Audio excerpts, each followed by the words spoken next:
What is one thing you want God to do for you today? Maybe it's healing, perhaps it's restoration, or maybe, just maybe, it's joy, true, lasting joy that doesn't depend on your circumstances, but flows from your relationship with Him. If that's your heart's cry, if you're tired of pretending everything is fine when inside you feel worn down, weary, or even broken, then I want to remind you, joy can be restored, and God is ready to renew it in your life today. Let me speak directly to your spirit. If you've been walking through a dry season, if your soul feels thirsty, if your praise has turned into silence, don't believe the lie that says this is how your story ends. No, friend, your joy may have faded, but it was never lost forever. It was only waiting to be rekindled by the same God who raised the dead and calmed storms with a word. And one of the most powerful ways He restores joy is when we come to Him with honesty, humility, and a surrendered heart. Think about David. After years of walking closely with God, after leading Israel as king, after being called a man after God's own heart, he made a choice that brought deep sorrow into his life. He sinned, not just once, but in a way that shattered relationships, disrupted peace, and damaged his testimony.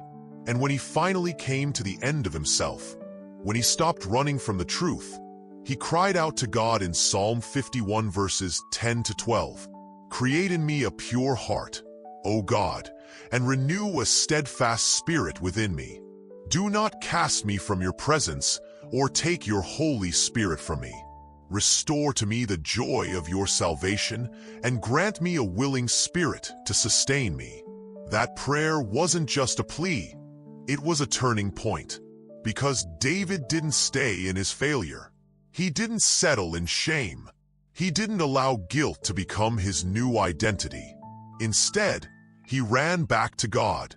He asked for cleansing, for renewal, for restoration, and he specifically asked for the return of something precious, the joy of his salvation.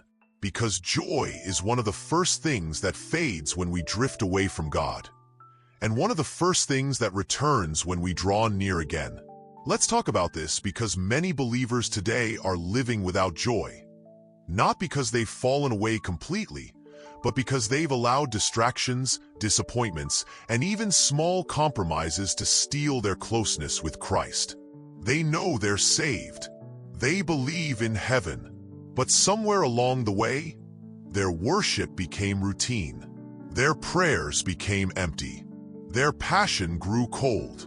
And now, they find themselves spiritually dry, emotionally distant, and wondering why their joy seems so far away.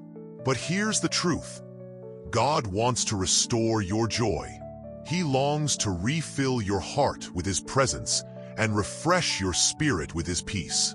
And He does it not because we deserve it, but because He is merciful, because He is faithful, because He is love, and because He promised in His word that He will never leave us nor forsake us, even when we stumble, even when we fall short, even when we feel unworthy. So how do you practically restore and maintain the joy in your life? Start by recognizing that joy is more than emotion. It's evidence of intimacy with God. Many people chase joy through temporary pleasures, achievements, or human approval. But those things fade quickly. True joy comes from being aligned with the One who never changes. From walking in obedience, even when it's hard. From surrendering what you can't control, and trusting the One who already does. That's where David started. He didn't try to fix his past by doing better next time. He didn't try to clean up his act before coming to God. No, he came to God because he couldn't fix himself. And when he did, God met him with mercy, with grace, with forgiveness, and yes, with joy. Next, don't let guilt define your identity. David could have walked away from God after his sin with Bathsheba. He could have lived under condemnation, letting shame rewrite his purpose. But instead, he stood in faith and said, "I want my joy back. I want my closeness with you restored." And friends, that's exactly what God wants too.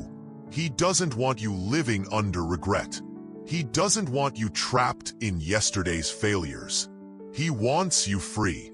He wants you full of hope. He wants you filled with the joy of his salvation. Another key to restoring joy is prayer with thanksgiving. Paul wrote in Philippians 4 verses 6 to 7, "Do not be anxious about anything, but in every situation, by prayer and petition, with thanksgiving, present your requests to God. And the peace of God, which transcends all understanding, will guard your hearts and minds in Christ Jesus." Notice that? Thanksgiving is part of the process. Joy begins to rise the moment we start thanking God in the middle of the mess.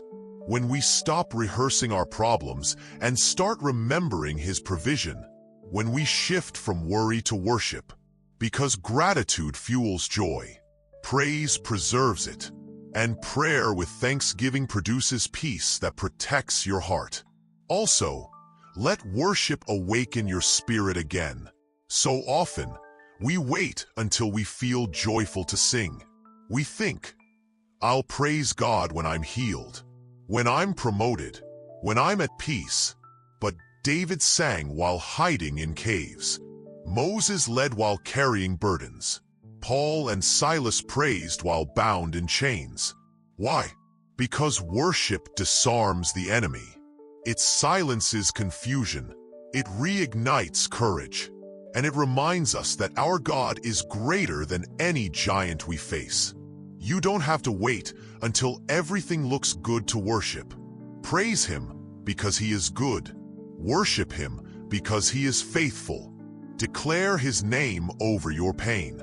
And watch how peace begins to settle over your soul. Because worship brings perspective, and perspective brings peace.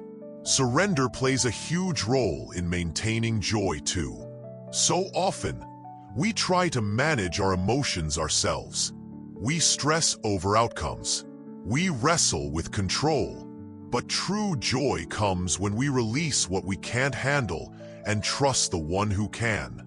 Surrender isn't weakness, it's wisdom. It means admitting you don't have all the answers and trusting the one who does. Wherever you've been holding on to bitterness, disappointment, or self-reliance, let go. Hand it over. Say, "Lord, I don't know how to fix this, but I trust you completely." That simple act releases something powerful in heaven. It opens the door for joy to return. Now, let's address something real.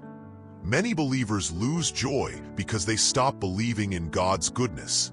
In the middle of betrayal, pain, or spiritual dryness, they begin to question whether God still loves them, whether he still sees them, whether he still cares.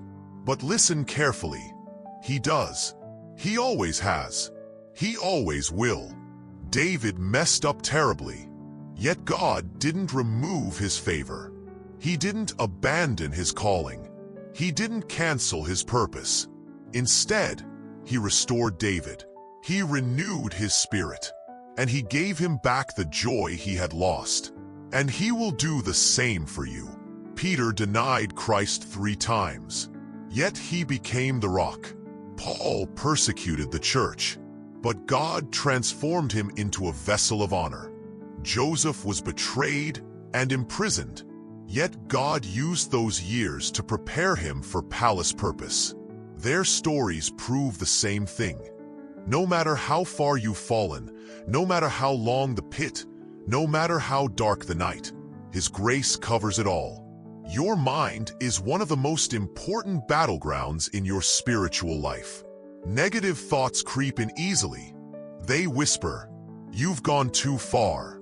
This pain is permanent. You'll never feel like yourself again." But friend, those aren't truths, they're tactics. Lies designed to wear you down and steal your joy. Don't give them space. Take every thought captive. Replace fear with faith. Exchange doubt for declaration. Remind yourself daily, I am chosen, I am loved, I am redeemed, I am more than a conqueror through Christ. These declarations are not wishful thinking. They are faith-filled weapons. And when spoken in belief, they begin to disarm the enemy and restore your soul. Community matters too. There are seasons when your own faith grows thin. That's when others' faith carries you. Find believers who speak life into your ears, who remind you of God's love when you forget. Walk with others who press toward the mark. Serve alongside warriors who chase after God. Because faith is contagious, and sometimes all you need is someone else's belief to carry you through until yours returns. David had Jonathan. Moses had Aaron and Joshua. Paul had Barnabas. And you too need people who will stand with you. People who will fight for you when you feel like giving up. Surround yourself with those who fuel your fire, not those who smother it. Because you were never meant to walk alone. Here's something powerful to remember. Joy grows strongest in dependence on God. Gideon felt weak. Elijah was ready to quit. Moses struggled with confidence. But each one found strength when they leaned into the Lord. When they stopped trying to lead in their own might and surrendered to His power. And so must you. Stop relying on your effort. Start resting in His grace. Stop looking at your mistakes and start lifting your eyes to His mercy. Because the battle is not yours, it's His. And victory always brings joy. And finally, stop allowing your feelings to dictate your theology. Feelings lie. Promises don't. Emotions shift. Truth stands firm. So when discouragement rises, remind yourself of His mercy. When doubt creeps in, recall His answered prayers. When fear tries to settle in, remember His faithfulness. Write down what God has done for you. Keep a record of answered prayers. Reflect on how He carried you through hard times before. Because when your memory remembers His miracles, your heart finds strength to believe again. As we close, let's pause and enter into a sacred space. A time to realign your heart with heaven. This is your moment to connect with the Creator, to lay down your fatigue, and to receive fresh strength. Let's pray together. Father, thank You for reminding me that my joy can be restored. Thank You for showing me that my heart was not created to live under weight, but under wonder. Today, I surrender every area of my life back to You. I release my fears. I lay down my doubts. I hand over my disappointments. And I ask that You would renew my heart with passion for Your presence again. Holy Spirit, teach me to guard my mind against deception. Help me replace negative thinking with truth. Renew my heart with boldness. Fill me with courage to press forward in faith, even when I don't feel strong. Give me ears to hear Your voice amidst the noise of the world. Remind me daily that You are near, that You are leading me, that You are guiding me forward. Lord, I renounce every spirit of discouragement. I cancel every assignment of bitterness. I reject every lie that tells me I'm too far gone, too tired, or too broken to be useful. I declare that I am chosen. I am redeemed. I am dearly loved. I am more than a conqueror through Christ. Fill me with gratitude. Fill me with joy. Fill me with the knowledge of Your word. Fill me with peace that surpasses understanding. For those feeling invisible, remind them You see them. For those worn down by life, breathe fresh strength into their spirits. For those trapped in cycles of fear, break every chain. For those ready to give up, reignite their fire. In Jesus' name, I receive Your mercy. I accept Your grace. I commit to walking in faith. I choose to trust you completely, even when I don't understand. Thank you for fighting for me. Thank you for guiding me. Thank you for holding me close. And thank you for the power you've given me to stop being ruled by fear and start being led by faith. Amen. Friends, don't let confusion steal your confidence. Don't let unanswered questions rob your rest. Don't let the unknown shake your foundation. He is still God. He is still good. He is still with you. Even now, even here, even in the middle of the mess. Will you make the choice today to ask for joy again? Will you call upon His name with honesty and expectation? Will you trust beyond your emotions?